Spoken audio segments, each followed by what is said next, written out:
ഇപ്പൊ കുറച്ച് ദിവസമായിട്ട് ഇവിടെ നല്ല മഞ്ഞ് വീഴ്ചയാണ്. സാധനങ്ങളാണെങ്കിൽ തീർന്നു ഇരിക്കുക. അപ്പൊ നമുക്ക് ലിഡിലിൽ പോയിട്ട് കുറച്ച് സാധനങ്ങൾ മേടിച്ചാലോ?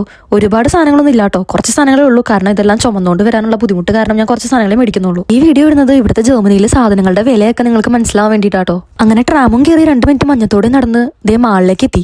ഇതൊരു മാളാണ്. ഈ മാളിന്റെ ഏറ്റവും താഴത്തെ ഫ്ലോറിലാണ് ലിഡിലുള്ളത്. ഞാൻ കൂടുതലും ലിഡിലിൽ നിന്നാണ് സാധനങ്ങൾ മേടിക്കാറ്.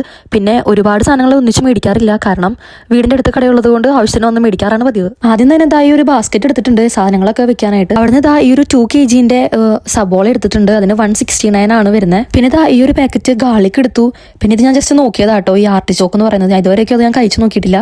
പിന്നെ എടുത്തത് ഈ ഒരു പഴവും അതുപോലെ തന്നെ ചിക്കനും ആണ് എടുത്തത്. അവിടുന്ന് നേരെ പോയിട്ട് നമ്മുടെ മെയിൻ സംഭവമായിട്ടുള്ള അരി എടുത്തിട്ടുണ്ട്. അപ്പോൾ ഇന്ന് അരിക്ക് ഓഫർ ഉണ്ടായിരുന്നു. സംഭവം കുറച്ചുള്ളെങ്കിലും നല്ല വെയിറ്റ് ഉണ്ടായിരുന്നു കേട്ടോ, കാരണം എന്റെ ബാഗ് ചെറുതായതുകൊണ്ട് ഞാൻ ഇത്രയും സാധനങ്ങൾ എടുത്ത് ബില്ലടിക്കാനായിട്ട് പോയി. അപ്പോൾ ഇത്രയും സാധനങ്ങൾക്ക് ബില്ലടിച്ചതിന് ശേഷം എനിക്ക് ഒരു €8.28 ആട്ടോ ആയത്. അതായത് നാട്ടിലെ ഏകദേശം ഒരു 900 രൂപയുടെ അടുത്ത്. അത് കഴിഞ്ഞ് അവിടുന്ന് നേരെ അടുത്തുള്ള റോസ്മാനിലേക്ക് വിട്ടു. അവിടുന്ന് ഒരു വൈറ്റമിൻ ഡിയുടെ ടാബ്ലറ്റും ഒരു ഒമേഗ 3യുടെ ടാബ്ലറ്റും ആണ് നോക്കിയത്. പക്ഷേ ഒമേഗ 3 കിട്ടിയില്ല. അങ്ങനെ വൈറ്റമിൻ ഡിയുടെ ടാബ്ലറ്റും എടുത്ത് നേരെ വീട്ടിലേക്ക് പോന്നു.